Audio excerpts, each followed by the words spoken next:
प्रिय विद्यार्थियों, आज हम महाराजा गंगा सिंह विश्वविद्यालय बीकानेर में पढ़ाए जाने वाले समाजशास्त्र विषय के बीए पार्ट फर्स्ट प्रथम वर्ष कला में पढ़ाए जाने वाले समाजशास्त्र के सेकंड प्रश्न पत्र द्वितीय के सामाजिक मानव शास्त्र के संबंध में चर्चा करना चाहेंगे। हम सामाजिक मानव शास्त्र में और गहराई से प्रवेश करें इससे पूर्व मैं ब्रीफली आपको एक बात अवश्य बता देता हूँ। अक्सर बहुत सारे लोगों को ऐसा लगता है कि सामाजिक मानव शास्त्र और सांस्कृतिक मानव शास्त्र दोनों एक है, जबकि वास्तविक स्थिति यह है कि दोनों एक नहीं है। हालांकि जब हम समाज और संस्कृति को अलग अलग पढ़ने का प्रयास करते हैं, उनके अर्थ को निकालने का प्रयास करते हैं, तो फिर ऐसा प्रतीत होता है कि सामाजिक मानव शास्त्र और सांस्कृतिक मानव शास्त्र एक है, लेकिन बेसिकली दोनों में एक अंतर है। और अंतर जब हम इस पुस्तक में गहराई तक जाएंगे तो उस अंतर को भी स्पष्ट करने का प्रयास करेंगे कि सामाजिक मानव शास्त्र और सांस्कृतिक मानव शास्त्र दोनों अलग अलग है। आज हम यहाँ सामाजिक मानव शास्त्र के विषय में बात करना चाहते हैं और सामाजिक मानव शास्त्र के बीए पार्ट फर्स्ट में पढ़ाए जाने वाले सामाजिक मानव शास्त्र के यूनिट फर्स्ट में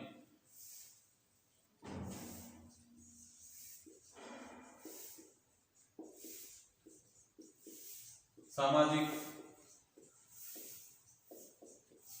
मानव शास्त्र, इसमें हम क्या क्या देखेंगे, इसका अर्थ क्या है, इसकी परिभाषाएं क्या है, इसकी प्रकृति क्या है और अंत में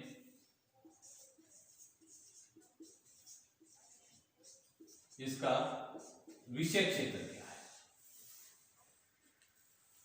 हम इस रूप में सामाजिक मानव शास्त्र को देखने का प्रयास करेंगे। देखिए, मैं ब्रीफली आपको एक बात बताना चाहूंगा कि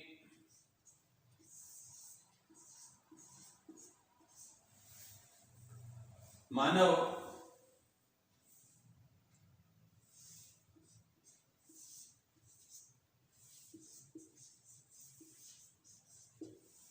संस्कृति के दो रूप यहां पे लेता है। एक है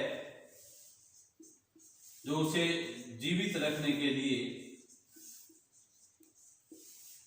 भौतिक वस्तुओं की जहां आवश्यकता पड़ती है, उसमें आप मान लीजिए वस्त्र,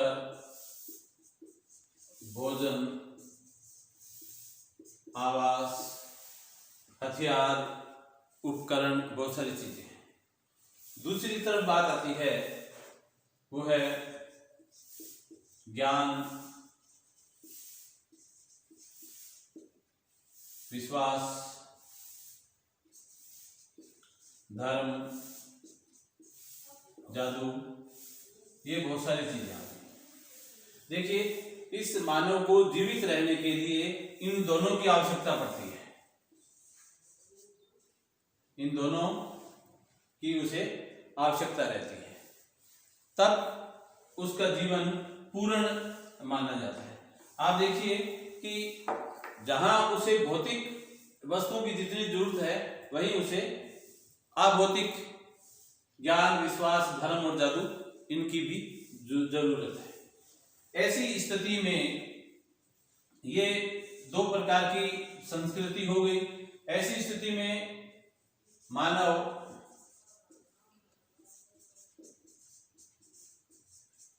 सामाजिक घटनाओं के बारे में ज्ञान प्राप्त करता है, राजनीतिक और आर्थिक क्रियाओं की जानकारी प्राप्त करता है। इन सब का अध्ययन इस दृष्टिकोण से करना ही मूल रूप से सामाजिक मानव शास्त्र है। में आता है। बहुत सारे विद्वानों ने इसकी अलग अलग तरीके से परिभाषा दी है, इसे शाब्दिक अर्थों में बांधा है।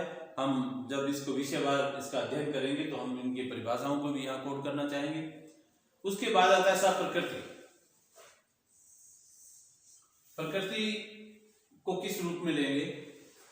देखिए, जैसे साइंस दो प्रकार की है। एक सामाजिक विज्ञान है और दूसरी है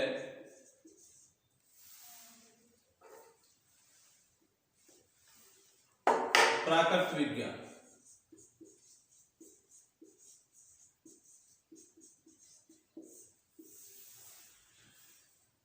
ये जो सामाजिक मानव शास्त्र है, इस सामाजिक मानव शास्त्र का काम करने का तरीका क्या है, कार्य के तरीके क्या है, यह अपने यहां से अध्ययन कैसे करता है, इसका जो काम करने का तरीका है वह तरीका ही मूल रूप से इसकी प्रकृति होगी। अब हम ये मानेंगे इसकी प्रकृति सामाजिक है या इसकी प्रकृति वैज्ञानिक है, यह किस पे निश्चित होगा? ये देखो कि साइंस दो तरह की विज्ञान हमारे सामने, एक तो सामाजिक विज्ञान है, एक प्राकृतिक विज्ञान।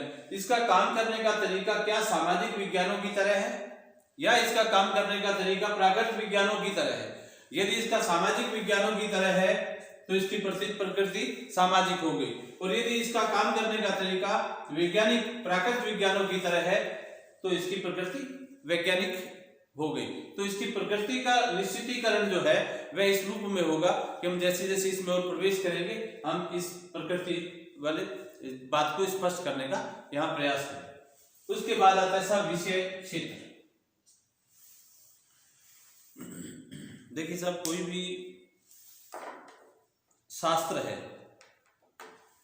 उसमें दो बातों का होना बहुत जरूरी है, और दोनों बातें यदि उसमें नहीं है तो उस स्थिति में आप ये मान के चलिए कि वह शास्त्र कहलाने का हक भी नहीं रखता है। और दो बातें कौन सी?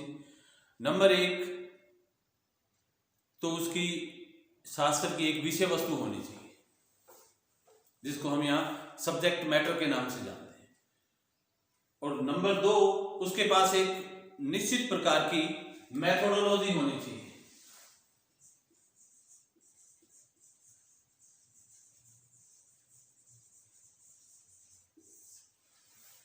मेथोडोलॉजी होनी चाहिए। यदि मेथोडोलॉजी का मतलब हो गया पद्धति शास्त्र, उसकी एक पद्धति यानी काम करने का जो उसका तरीका है, यह तरीका ही मूल रूप से उसकी पद्धति में आता है, यह उसकी पद्धति में। तो एक शास्त्र के पास क्या बात होगी? दो बातें महत्वपूर्ण हो गई, एक तो उसके पास पद्धति हो गई और दूसरा उसके पास विषय वस्तु हो गई। अब विषय वस्तु से एक क्षेत्र जो है यह डिफाइन हो जाएगा कि आपका जो विषय है ये कहां तक जाता है, कहां तक आपको दिखाई दे रहा है, आपका विषय जो है, आपका जो सब्जेक्ट मैटर है उसकी सीमाएं क्या है। देखिए, हम जैसे सोशियोलॉजी की यहाँ बात करते हैं तो सोशियोलॉजी में जहां तक वास्तविकता की बात चलती है कि ये ऐसा है, वहां तक सोशियोलॉजी है। और जहां से संभावनाएं प्रारंभ हो जाती है कि मे भी ऐसा हो सकता है, तो वहां से सोशियोलॉजी नहीं साइकोलॉजी प्रारंभ हो जाती है। ठीक इसी प्रकार एंथ्रोपोलॉजी जो है, मानव शास्त्र जो है, मानव शास्त्र का भी अपना एक विषय क्षेत्र है कि इसकी अपनी सीमाएं हैं। मानव से संबंधित सामाजिक और सांस्कृतिक क्रियाओं को वो अपने अध्ययन क्षेत्र में रखता है, तो उसकी सीमा हो गई, तो उसकी सीमाएं जो है वह उसका विषय क्षेत्र होता है। देखिए साहब, महाराजा गंगा सिंह विश्वविद्यालय में पढ़ाए जाने वाले समाज शास्त्र विषय बीए पार्ट फर्स्ट के सेकंड पेपर सामाजिक मानव शास्त्र के यूनिट फर्स्ट को आज हमने यहाँ ब्रीफली अध्ययन में रखा। सामाजिक मानव शास्त्र का अर्थ क्या है, उसकी परिभाषाएं क्या है, प्रकृति क्या है, विषय क्षेत्र क्या है, ये हम सामाजिक मानव शास्त्र की पहली यूनिट में पढ़ने का प्रयास करेंगे। भविष्य में जब भी नेक्स्ट मीटिंग होगी उसमें हम इसे डिटेल में आपके सम्मुख प्रस्तुत करने का प्रयास करेंगे। धन्यवाद।